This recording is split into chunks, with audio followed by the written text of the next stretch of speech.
प्रवचन श्रृंखला का दूसरा सप्ताह आज प्रारंभ होने जा रहा है। दुनिया में हर कोई व्यक्ति शांति चाहता है, परंतु शांति चाहने मात्र से प्राप्त नहीं होती। प्रश्न उपस्थित होता है कि शांति कैसे प्राप्त हो, शांति के भंग होने के कारण क्या है, अशांति क्यों उत्पन्न होती है, अशांति कैसे दूर की जा सकती है और कैसे शांति प्राप्त की जा सकती है। एक आदमी ने अपने मित्र को शादी का निमंत्रण दिया, शादी में आना है। तो उसने पूछा, भाई किसकी शादी? मेरी शादी। अरे तेरी शादी तो हो रही है पहले से, फिर दूसरी शादी कहाँ से? क्यों पहली वाली के ऊपर चली गई क्या? तो नहीं, पहली वाली तो मौजूद है, फिर भी मैं दूसरी शादी कर रहा हूँ। तो उसने और आश्चर्यचकित होते हुए पूछा, भाई आज के महंगाई के जमाने में एक को संभालना भारी होता है, तो दूसरी ओर लेके आ रहा, क्या बात है? इसमें कुछ रहस्य छिपा हुआ है क्या? वह बोला कि मैं शांति से जीना चाहता हूँ। अरे भाई, शांति तो एक में भी रह सकती है, दो से क्या ज्यादा शांति हो जाएगी? नहीं, मैं शांति से जीना चाहता हूँ। तो उसने पूछा कि दो आने से शांति कैसे होगी, एक में कैसे नहीं है? तो वह बोला, जब दो हो जाएगी तो दोनों आपस में लड़ती रहेगी, मैं शांति से जीऊंगा। आदमी समस्या को और अधिक उलझाकर उसके समाधान खोजता है, परंतु वहां समाधान नहीं मिलता है, वहां शांति नहीं मिलती है। अशांति उत्पन्न कर कोई शांति पैदा करना चाहता है, वहां शांति पैदा नहीं हो सकती। शांति चाहते हैं, उसके लिए अशांति के मूल कारणों को दूर करना होगा, और मूल कारण जब दूर होंगे तो अपने आप शांति अवतरित हो जाएगी। शांति कहीं बाहर नहीं है, शांति को कहीं से लाना नहीं है, शांति तो भीतर ही है। शांति हमेशा है, सदा है, शाश्वती है शांति। परंतु जो दूषित तत्व बाहर से आ जाते हैं, जो प्रदूषण बाहर से आ जाता है, वो हमारी शांति को भंग कर देता है। तो शांति चाहते हैं, शांति चाहिए, शांति का प्रबंधन चाहते हैं, तो उसके लिए जरूरी है कि हम हमारे जीवन को सही ढंग से संचालित करें। हमारे जीवन में क्या होना चाहिए, क्या नहीं होना चाहिए। एक मूर्तिकार जो होता है, मूर्ति बनाता है, लोग कहते हैं ये अच्छी मूर्ति बना दी। मूर्तिकार बोलता, मैंने कुछ नहीं बनाया, पत्थर वही है, उसी पत्थर में से मैंने जो अनावश्यक भाग था उसको निकाल दिया, छेनी और हथौड़ी से, अपने आप सुंदर मूर्ति प्रकट हो गई। मूर्ति पत्थर में भी बाहर से नहीं आई। तो ठीक उसी प्रकार शांति हमारे भीतर ही है। जो अनावश्यक भाग है, अशांति पैदा करने वाले तत्व है, उनको अगर बाहर निकाल दिया, दूर कर दिया, तो अपने आप शांति बरकरार रह पाएगी और जीवन सुंदर और श्रेष्ठ बन जाएगा। तो एक नई प्रेरणा और नए संदेश के साथ, आगम वाणी के साथ में, जिन वाणी के साथ में जीवन को सुंदर और श्रेष्ठ बनाने के लिए ये प्रवचन माला आज से जो शांति प्रबंधन सप्ताह प्रारंभ हो रहा है, वह एक नए संदेश को लेकर उपस्थित हुआ है। मनुष्य के प्रवचनों के माध्यम से एक नई प्रेरणा प्राप्त हो सकेगी।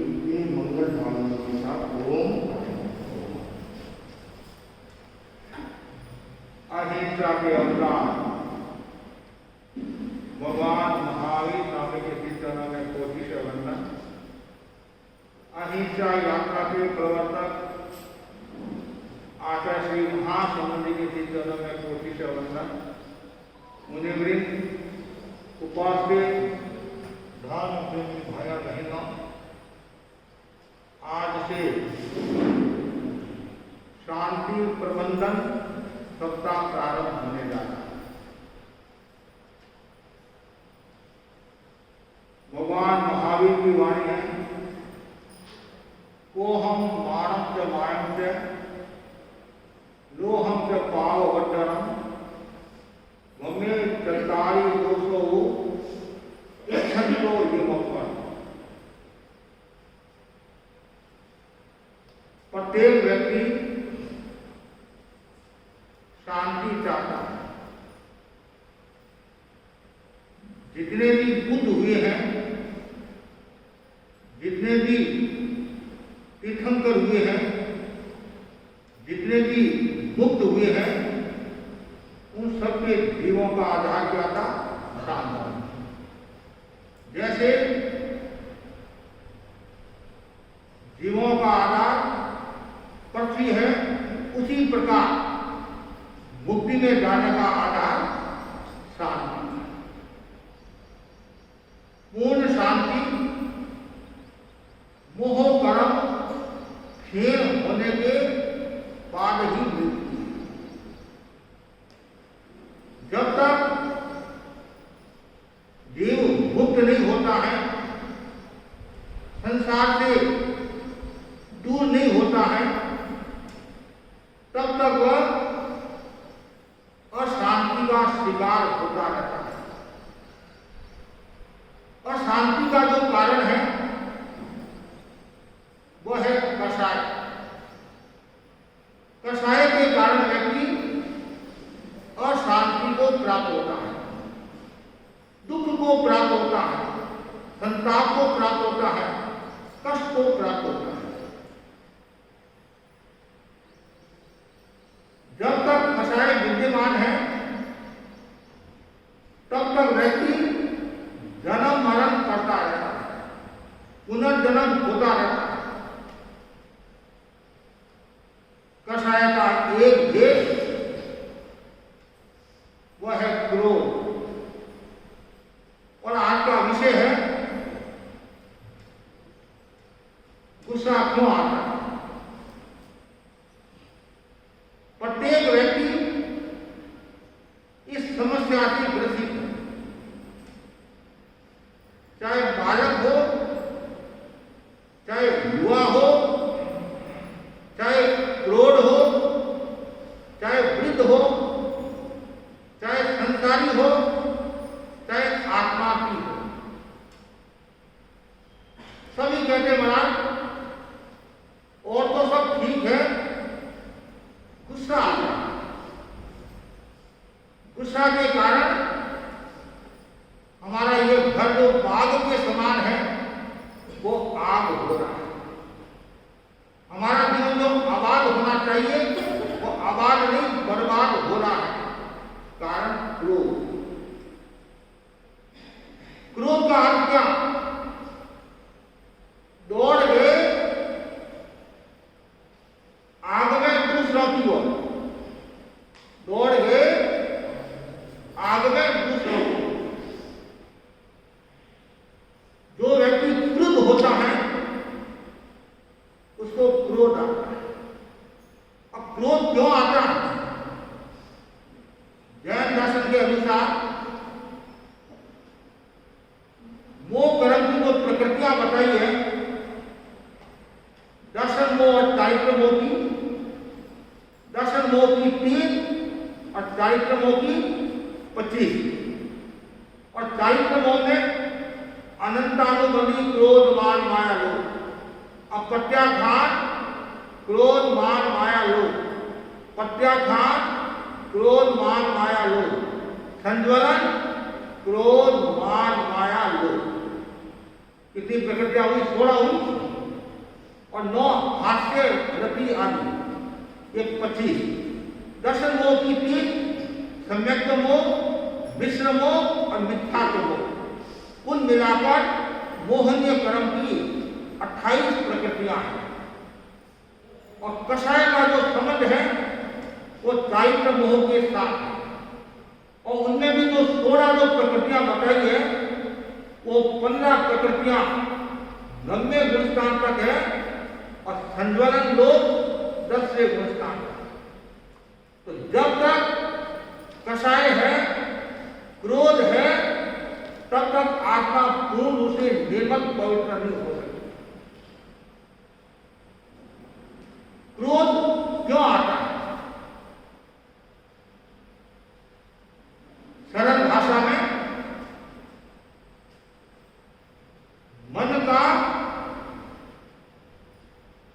पूर्ण कार्य नहीं होता, या मन के अनुकूल काम नहीं होता है, तब आदमी को क्रोध आता है। एक व्यक्ति को बहुत गुस्सा आता था, वो व्यक्ति डॉक्टर के पास गया। डॉक्टर साहब, मुझे गुस्सा बहुत आता है, इसका कारण क्या?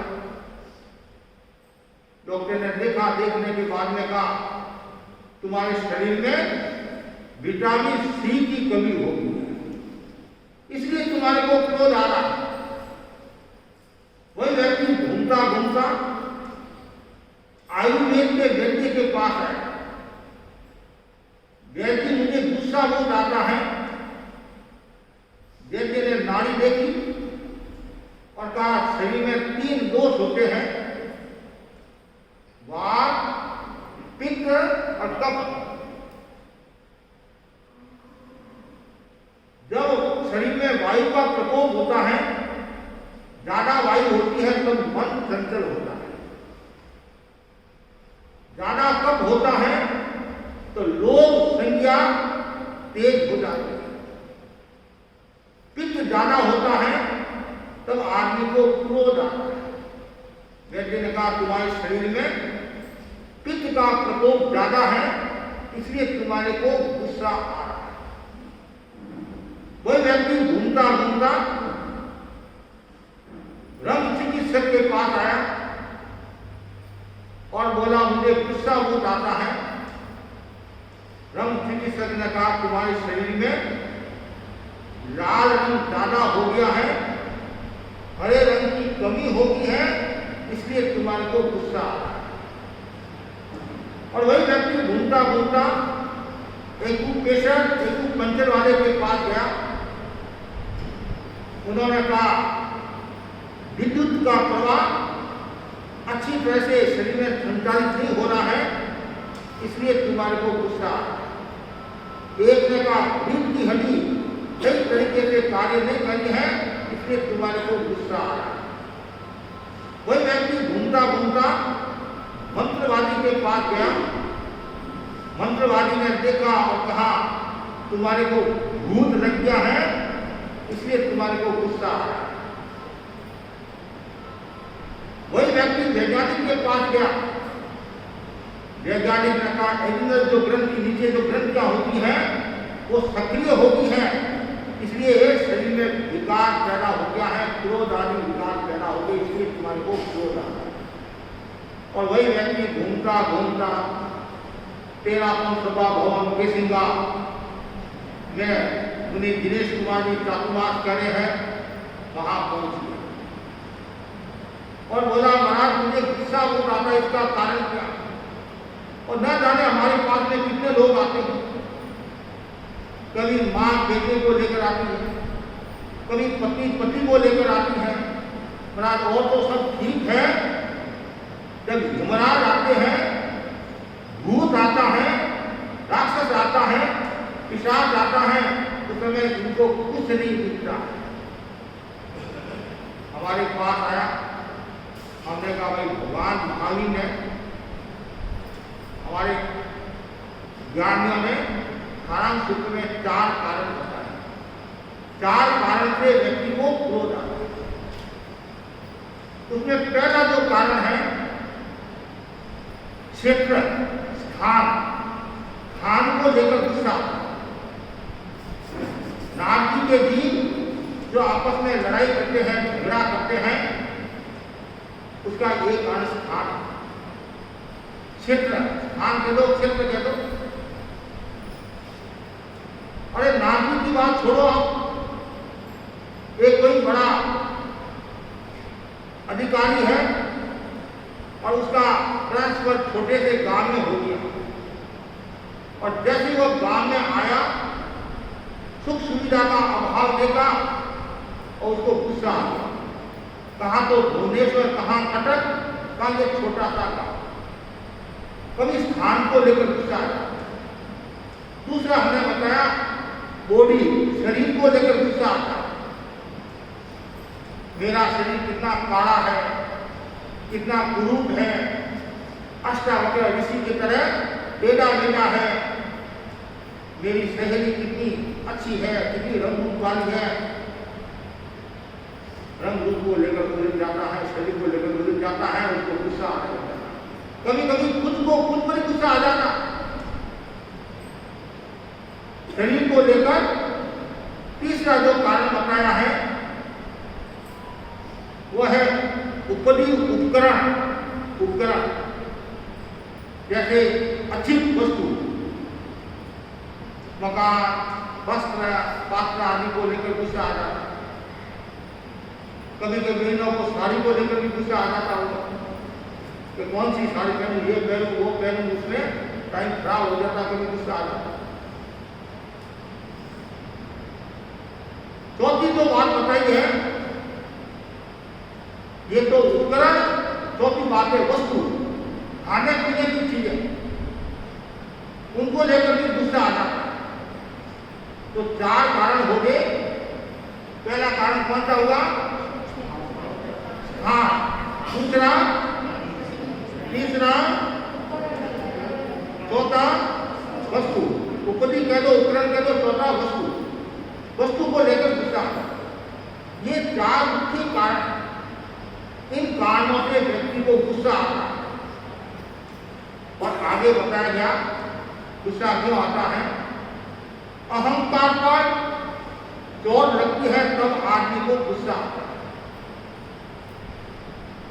आपने किसी को कोई काम के लिए कहा और उसने काम नहीं किया, आपका अपमान कर दिया, आपको धुतकार दिया, अहंकार पर चोट लगी और आदमी को गुस्सा।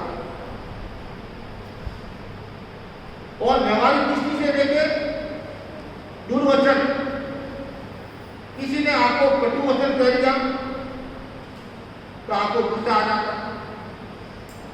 और कभी कभी तो ऐसी स्थिति हो जाती है, घर में महाभारत शुरू हो जाता है। महाभारत का क्या कारण? दुर्वचन, कटु वचन। दुर्वचन को लेकर आदमी को गुस्सा। गुस्सा का एक कारण है मन में शंका। जब मन में शंका होती है वस्तु के प्रति, पदार्थ के प्रति, परिजनों के प्रति, और शंका में आदमी को गुस्सा आ जाता, भ्रम में आदमी को गुस्सा आ जाता। और गुस्सा का एक कारण बताया है विचार भेद।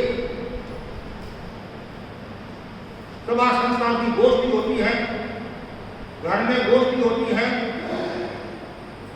और कभी किसी ने कोई विचार रखे और वो विचार आपके अनुकूल नहीं है, आपके प्रतिकूल है, उसने एक बार का, दो बार का, तीन बार का, सामने वाले को गुस्सा आ गया। विचार भेद को लेकर भी गुस्सा आता। एक कारण बताया है रुचि भेद, इंटरेस्ट। उदाहरण के लिए बेटे ने मां से कहा, मां आज भिंडी का साग बनाना, और मां ने पापड़ का साग बनाना। भिंडी उसके रुचि का सब्जी और पापड़ उसके रुचि का सब्जी नहीं। तत्काल क्रोध आ। बाप ने कहा तुम्हारे को डॉक्टर बनना है, और लड़का बोला मैं डॉक्टर नहीं बनूंगा, मैं तो इंजीनियर बनूंगा। मेरी रुचि भेद को लेकर कभी कभी बाप कहता है तुम्हारे को दुकान में बैठना, इतनी संपत्ति है, इसको कौन संभालेगा। वो बोला मैं यहाँ पेशिंगा में नहीं रहूंगा, मैं रायपुर जाऊंगा, भुवनेश्वर जाऊंगा, कटक जाऊंगा, विदेश जाऊंगा, स्वतंत्र व्यापार करूंगा। रुचि भी अलग अलग। एक है स्वार्थ की पूर्ति न होना। स्वार्थ की पूर्ति न होना। आपने किसी को कहा मुझे 10,000 रुपए की आवश्यकता है और उसने मना कर दिया, उसके पास में है फिर भी उसने मना कर दिया, और आपकी स्वार्थ पूर्ति नहीं हुई और आपको क्रोध आ गया। ये इतने कारण और भी खूब कारण हो सकते हैं। खुद पर गुस्सा आता है, दूसरों के निमित्त से गुस्सा आता है, और खुद पर भी गुस्सा आता है गुस्सा आता है और दूसरों के लिमिट से भी गुस्सा नहीं आता, वो तो बहुत परम की बात है। ये इतने कारणों से व्यक्ति को गुस्सा आता है। अब गुस्से का परिणाम क्या? परिणाम तो आएगा, कोई भी प्रवृत्ति होगी, कोई भी घटना घटेगी, उसका परिणाम तो आएगा ही, चाहे अच्छा हो चाहे बुरा हो, कैसा भी हो, परिणाम तो आएगा। क्रोध का क्या परिणाम है? सबसे पहले मन में संताप पैदा होता है। संताप, संताप उत्ताप होता है, संताप पैदा होता है, शोक, मन खराब हो जाता, मन दुखी हो जाता। और जो व्यक्ति बार बार संताप करता है वो शरीर को भी खराब करता है, मन को भी खराब करता है और नाना प्रकार की बीमारियों को निमंत्रण देता है। कभी भी मन में संताप नहीं करना, लेकिन क्रोध करेगा उसका परिणाम संताप। और दूसरा जो बताया है, हमारा ये जो शरीर है अच्छा है, कंचन जैसा है, बलिष्ठ है, धीरे धीरे ये कमजोर हो जाए। यहां तक बताया गया है अत्यधिक गुस्सा के कारण ब्रेन हेमरेज हो जाता है, ब्रेन हेमरेज। और जो मन में द्वेष, घृणा, ईर्ष्या, क्रोध का भाव रखता है उसके अल्सर की बीमारी होगा। जो नेगेटिव भाव होगा उसका सीधा असर पेट पर आएगा, और जिसका पेट खराब उसका मन खराब, अल्सर की बीमारी, और धीरे धीरे उसका मन विकृत हो जाएगा, खराब हो जाएगा। हम बीकानेर हॉस्पिटल में थे, हमारे बड़े संत मुनि मोहनलाल आमिर के साथ उनकी गड़बड़ थी, हम वहां रुके हुए थे।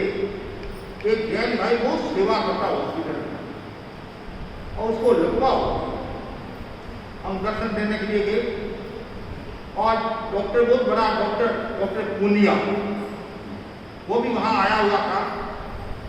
उसने बड़े संतों को कहा, महाराज इसको समझाओ आप, ये बहुत सेवा करता है लेकिन गुस्सा इतना करता है महाराज, इसका भाव था कि लकवे से बच गया, नहीं तो ब्रेन हेमरेज हो जाता। गुस्से का बड़ा परिणाम आता है ब्रेन हेमरेज, शारीरिक दृष्टि से।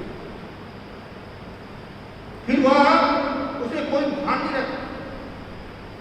ऐसी मानसिक बीमारी में संताप हो और भावनात्मक बीमारी में घृणा, देश का भाव पैदा होता है।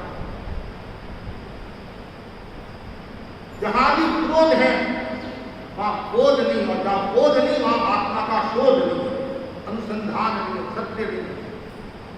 ये सब क्रोध के परिणाम है।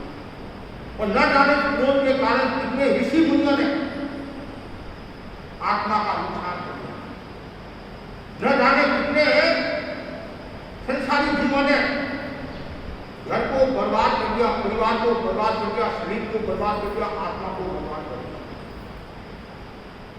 चंद्रकोशी का उदाहरण आपके सामने।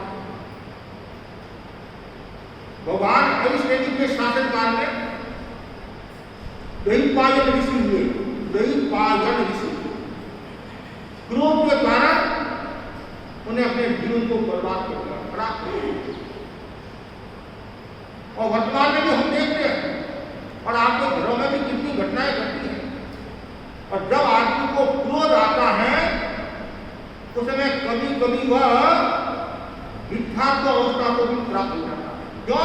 जब क्रोध आता है बोलने का कोई भान नहीं रहता है, और कभी कभी वह गलत मान्यता भी कर लेता है। आचार्य भिक्षु के समय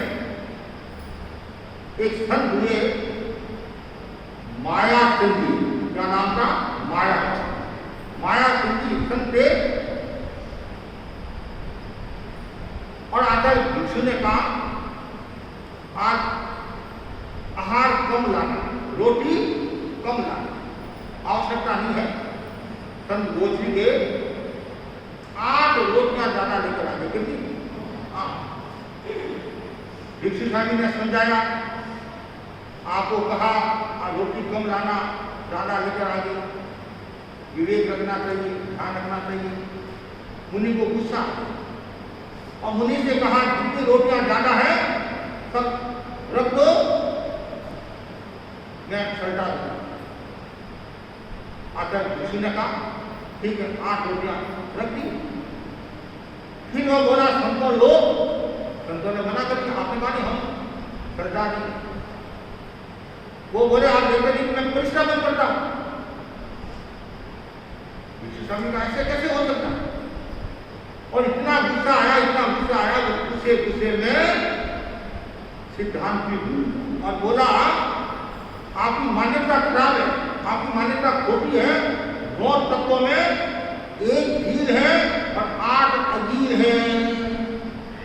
अब उसका कोई लेना देना नहीं। जब आदमी को गुस्सा आता है उसका अनर्थ होता है। परंपरा के विरुद्ध बात होगी। 9 तत्वों में 5 धीर है और 4 अधीर है। ये तो भिक्षु स्वामी की महानता। तत्काल संतों से कहा आहार समेटो, पार्टी में डालो, यहाँ से विहार करो। पाली से विहार किया। पास में कोई 3 किलोमीटर पर गांव था, कुटुमन गांव। वहाँ आए, उनका मन भी थोड़ा शांत हुआ, पश्चाताप किया। गुरु ने जो प्रायश्चित देना प्रायश्चित दिया, फिर वो वापिस संभले। अब बोलो जब आदमी को क्रोध आता है कोई भाग नहीं लेता। अब कोई लेना नहीं। तो जब क्रोध आता है तो सास लोग की लड़ाई होती। फिर देखो हमारा सास लोग का शिविर भी है, जिनको सुनना आप सुन सकते हैं। तो सास लोग की लड़ाई होती है तो सास क्या कहती है, तुम्हारी माँ की माँ ऐसी। अब वो बोलती तुम्हारी माँ की माँ ऐसी। उन्होंने कभी देखा? जब गुस्सा आता है तब अरे कभी कभी संतों को भी नहीं छोड़ते कि मैं किसके सामने बोल रहा हूं। ये क्रोध का परिणाम बड़ा खतरनाक होता है। और हमारे बड़े संत फरमाते थे क्रोध में 3 काम ही करना, महिला ध्यान से सुनना। भाई भी ध्यान से सुनना, ऐसी बात नहीं, महिला के लिए सबके लिए सुने गए। पहला है क्रोध में बोलना नहीं। क्रोध में स्पीकिंग बोलना नहीं। आप बोलोगे नुकसान हो जाएगा। ऐसा कहा जाता है एक गरम दूसरा नरम तब रहे घर की शरम।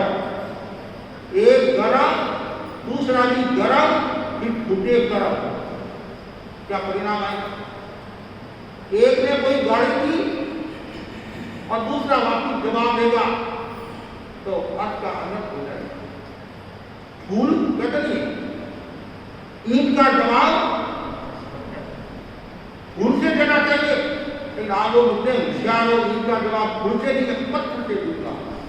उसका परिणाम आपको भुगतना पड़ेगा। तो पहला है क्रोध में बोलना। दूसरा है क्रोध में खाना नहीं। खाओगे क्या होगा? जय हो जाएगा, नुकसान हो जाएगा। तीसरा है क्रोध में कोई कार्य नहीं करना। क्रोध में कार्य करोगे तो नुकसान होगा। 3 बातें कौन सी हुई? क्रोध में बोलना नहीं, क्रोध में खाना नहीं और क्रोध में कोई कार्य।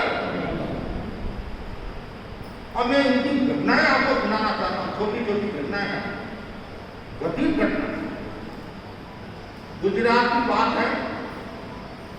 आगे दुकान और पीछे घर। सामान्यतः ऐसा होता है। सेठ दुकान पर बैठा था। इतने में पप्पू आया, बच्चा आया और बाप ने 100 का नोट पकड़ा। क्या पकड़ा दिया? 100 का नोट पकड़ा। पहली बात तो बाप ने ये गलती की, उसको 100 का नोट पकड़ा। आपको भी कहना चाहता हूं, माँ बाप का परम कर्तव्य है उचित आवश्यकता की पूर्ति करना, अनुचित आवश्यकता की पूर्ति नहीं करना।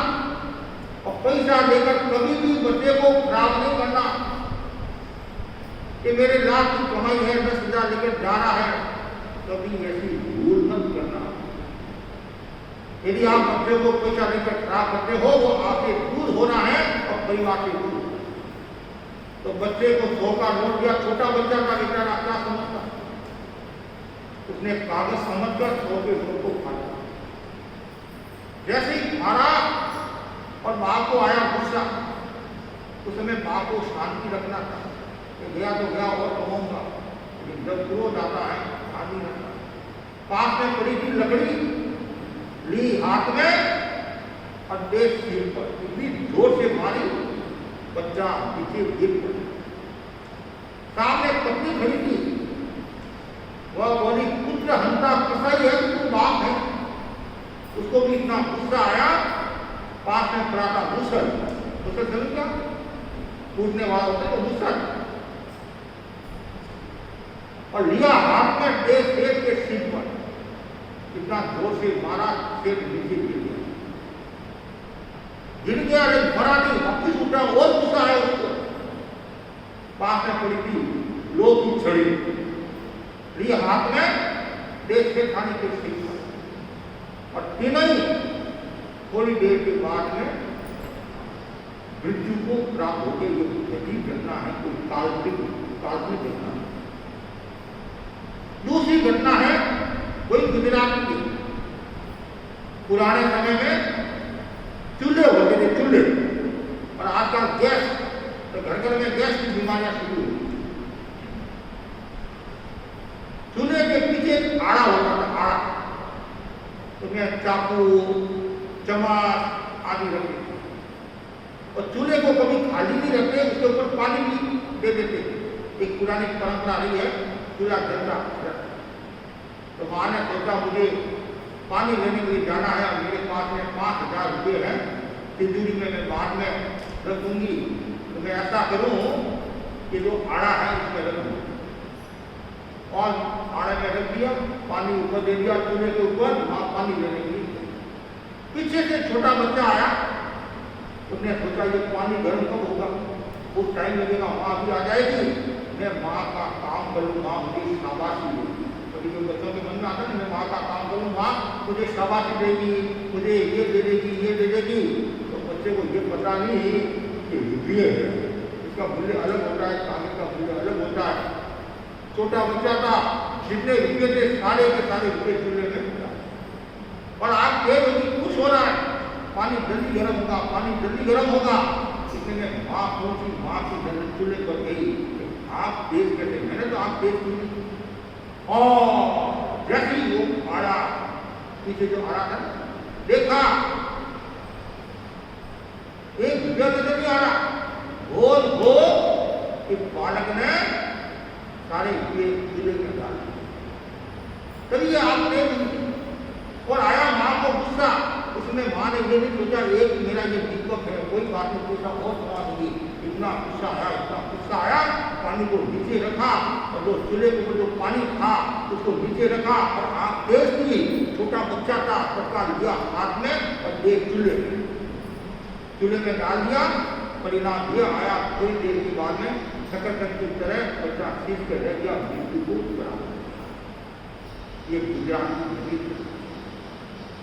तीसरी महाराष्ट्र की घटना है, सासू और बहू की लड़ाई होगी, सासू घर छोड़कर चली गई, और बहू ने गुस्से में, आवेश में बच्चे को स्तनपान कराया, बच्चे को दूध पिलाया, और थोड़ी देर के बाद में बच्चा मृत्यु को प्राप्त हुआ।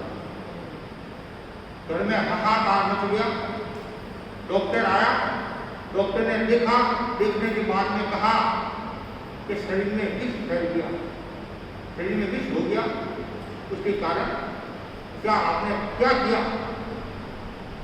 मैंने तो बच्चे को दूध पिलाया और कुछ नहीं किया। उसमें आप कौन सी अवस्था में थे? तो उसमें मैं क्रोध की अवस्था में थी। वो जो परमाणु, क्रोध के जो कीटाणु, वो दूध में, और बच्चा मृत्यु को प्राप्त। ये घटना। चौथी बात है, माँ और बेटी जा रही थी सड़क से, और बेटी ने कहा माँ मुझे बिस्कुट मिला, चॉकलेट बिस्कुट। माँ ने कहा अभी पास में पैसा नहीं है, और घर जाकर तुम्हारे को मिला। अब बच्चे हैं, जिद तो करती, आग्रह तो करती है, एक बार का, 2 बार का, 3 बार का, बच्चे को खूब समझाया, बच्ची समझी नहीं, और आया माँ को गुस्सा, इतना तेज गुस्सा आया, एक डांटा मारा, तुरंत बिगड़ा, और लड़की एक सड़क पर गिरी, जिसमें मोटरसाइकिल आई, बच्ची निकल गई, और बच्ची मृत्यु को प्राप्त। ये घटना है, ये बोध देने वाली है कि आदमी गुस्सा करता उसका क्या परिणाम आता है। और वास्तव में यदि अपनी आत्मा का कल्याण चाहते हैं, आत्मा का हित चाहते हैं, तो इसे क्रोध को छोड़ो, नाग देवता को छोड़ो। यहां तो बताया गया है एक आदमी को बुखार आया और 6 महीने तक कमजोरी उसकी दूर नहीं होती। कभी कभी ऐसा आता है, ज्वर आता है, लेकिन एक क्षण भर के लिए क्रोध आया, 6 महीने की शक्ति को नष्ट कर देता। और यहां तक बताया गया है क्रोध क्षणजीवी और परिणाम चिरंजीवी है। क्रोध क्षणजीवी और परिणाम चिरंजीवी। हमारे ग्रंथों में आता है, आगमों में आता है, चारित्र की पालना करने वाला, एक एक क्रोध पूर्वक की साधना करने वाला और क्षण भर के क्रोध के कारण चारित्र को भी खराब कर देता है। वो तीव्रतम क्रोध, क्यों क्रोध की अलग अलग कैटेगरी बताई, अनंतानुबंधी और प्रत्याघान, प्रत्याघान संज्वलन। और जब अनंतानुबंधी क्रोध होता है तब आदमी सही दिशा में नहीं जाता है, सम्यक अवस्था को प्राप्त नहीं होता। आपने सुना होगा, दिल्ली की एक घटना है, संवत्सरी महापर्व का दिन भाई ने प्रतिक्रमण किया, 84 लाख जीव योनि से खुद कामना किया और संतों के पास आया। संतों से कहा आज मैंने संवत्सरी महापर्व का प्रतिक्रमण कर लिया और 84 लाख जीव योनि से खुद कामना कर ली। संत उसकी प्रकृति जानते थे, उसके स्वभाव को जानते थे, नेचर को जानते थे। संतों ने कहा तुमने तुम्हारे भाई से खुद कामना किया नहीं किया? वो तपाक से बोला मेरा भाई 84 लाख जीव योनि में नहीं है। तो क्या 85 लाख जीव योनि में? अरे दिल से मत कामना करना है, पहले दिल से मत कामना करो। तो ये तीव्र अनंतानुबंधी क्रोध के कारण व्यक्ति नरक में चला जाता है, विरोध में चला जाता है। और गीता में भी बताया कि काम क्रोध लोभ नरक के द्वार, ये 3 नरक के द्वार।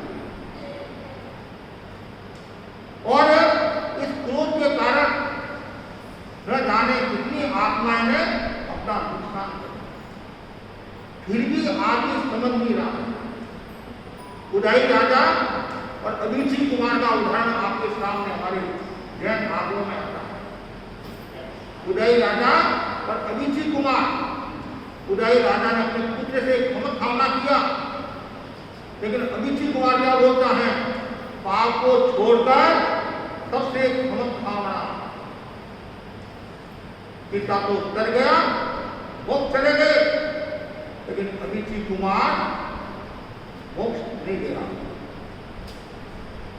वो ऐसी साधु नहीं बना था, श्रावक था, 12 वर्ष की साधना करने वाला था, लेकिन क्षमा कामना नहीं करने के कारण, मन में द्वेष क्रोध भय रखने के कारण जो सदगति को पाना था, उसी गति को पाना था, वो पा नहीं सका। ये क्रोध भगवान ने कहा था नहीं एक साधु को, तुम्हारे को एक शहर में केवल ज्ञान हो सकता है, लेकिन क्रोध के कारण नहीं होगा। उसने बहुत हिम्मत रखी कि आज मैं क्रोध नहीं करूंगा, क्रोध नहीं करूंगा। परिणाम आया क्या, उसको गुस्सा आया। और ऐसा कहा जाता है वो गुस्सा नहीं करता, उसको केवल ज्ञान संभव इस सप्ताह के बाद उसको केवल ज्ञान था। तो कितना क्रोध अनंत करने वाला है, कि स्व और पर दोनों का नुकसान करने वाला है, आत्मा का नुकसान करने वाला है, शरीर का नुकसान करने वाला है, मन का नुकसान करने वाला है, और आर्थिक दृष्टि से भी नुकसान, सामाजिक दृष्टि से भी नुकसान, पारिवारिक दृष्टि से भी नुकसान, और आध्यात्मिक दृष्टि से भी नुकसान, और व्यवहारिक दृष्टि से भी नुकसान, और राजनीतिक दृष्टि से भी नुकसान है।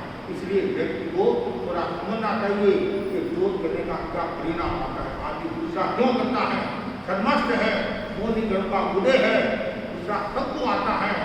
यदि तीव्र गुस्सा आता है तब आत्मा का और ज्यादा नुकसान होता है। फिर प्रत्याघात कम, प्रत्याघात और कम, संज्वलन और कम होता है। लेकिन हर पल क्षण एक भावना भाव, मुझे गुस्सा क्यों आता है, उसकी खोज करनी चाहिए।